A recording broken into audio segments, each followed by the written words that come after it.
Trainer Tony Riveria, how you doing? What's going on? Thank you for the interview. I see you got the SMS Gamboa, huh? 50 Cent's part of our team now. And you came out, Gamboa got the big win. How do you feel about his performance? I was really happy that he went 12 rounds because he hadn't fought in over 15 months. And if he would have knocked out somebody in 2 rounds, 3 rounds, it would have never been any good. He went 12 rounds, he knocked off a lot of rust. Yeah, he knocked out a lot of rust. They were saying that he was looking kind of rusty, but he also did show a lot of that power that he was always carried with him. You know, he's a short, compact guy.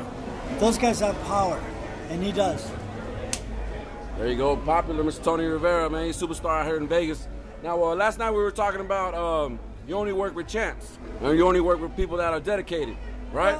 Well, you know, I figured if they're gonna waste my time, I don't want to deal with them. There's a lot of good fighters that I left because they didn't want to do what they were told. You know, so. Is that why you're working with Gamboa? Because you feel like he's dedicated? Actually, this is my first time with Gamboa. Okay. And I came here to rep. I was gonna come here 3 or 4 days prior to the fight just to work his cuts. And his manager called me and goes, "I need Tony Riveria in camp to wrap my hands every day and to work my cuts." So I've been in Las Vegas 3 weeks. I was wrapping his hands every day, and I worked the cuts. Taking care of the moneymaker, huh? Well, he looks like we want to get Broner in the ring. Hey, that'll be a good battle. 135, right? Yeah.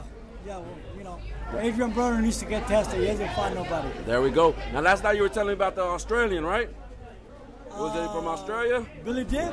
No, not Billy Dibb. Another guy you were telling me about that. Oh, Paul Fleming. There you go, Paul Fleming. That is the next featherweight champion of the world. Trust me. Yeah, you like that guy, huh? That guy is a bad dude. You had us looking him up and everything. Yeah, he's like, what, 14-0 or something? Yeah, you're undefeated. He can fight. He's skinny. He cracks. He loves to fight. And he's a little hoodlum. Now, you're a true boxing head. You're always in the boxing scene. A lot of people remember you from your days with Alexis Arguello and Roberto Duran. Right. Any stories you got about those guys? Well, before I started working with Duran, he was my favorite fighter. Okay. And when I started working with him, he became like my brother. All right. And I was like his older brother. So everything I said to him, he did. And when you get a legend like Roberto Duran listening to you, anybody else that doesn't listen to you has got to go. Okay. You understand what I'm saying? So that's kind of what you were mentioning about if you don't listen, then you got to go. The door. Because Duran, sometimes he was in a bad mood, but I go, "Hey, champ, I need 2 more rounds out of you." No, I need 2 more rounds out of you. He gave them to me. He gave them to you, huh? Now fighter tells me I'm tired, he's done. He can go home, never come back. All right, for sure. Anything you got to say to the fans? Anything? Before we get into that, what you think of the main event? Marquez Pacquiao. That fight could have went either way. Right. I mean, they both had a statement to prove. Right.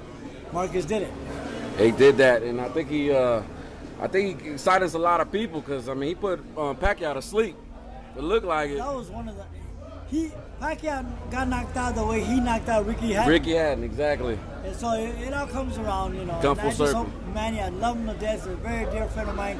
I hope he doesn't fight anymore. You think that's KO of the year? So far, yeah. That was a great knockout. I mean, his head first down, was asleep for a while.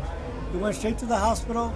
Sure, it was a KO of the year. For sure. Now, anything you got to tell your fans or as far as what you're doing, who you're working with? Well, I get home Sunday to Los Angeles. Wednesday, I leave for Tokyo, Japan with Brian Vasquez, who happens to be the WBA super featherweight champion. He's defending his title against the WBC champion in Tokyo, December 31st.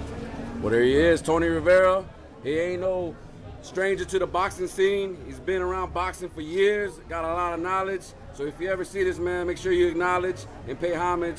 TRU Boxing Head, Tony Riveria, Roberto Duran, Alexis Arguello, working with Gamboa and working with nothing but greats. Thank you.